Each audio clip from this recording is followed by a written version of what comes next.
We guide you through how to get PayPal Virtual Credit Card.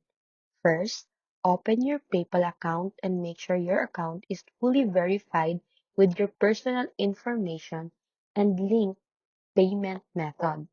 Next, check if the PayPal Virtual Card features available in your country or region, as availability can vary. Once logged in, go to your wallet section and look for the options related to PayPal debit card, PayPal business debit card, or virtual card services. Follow the on-screen instructions to apply if the option is available. After approval, PayPal will generate your virtual card details, including the card number, expiration date, and security code, which you can use for online purchases.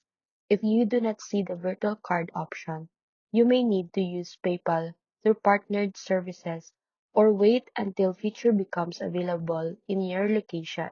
And finally, save your virtual card information securely and use it whenever you need a safer way to shop online without sharing your primary banking details.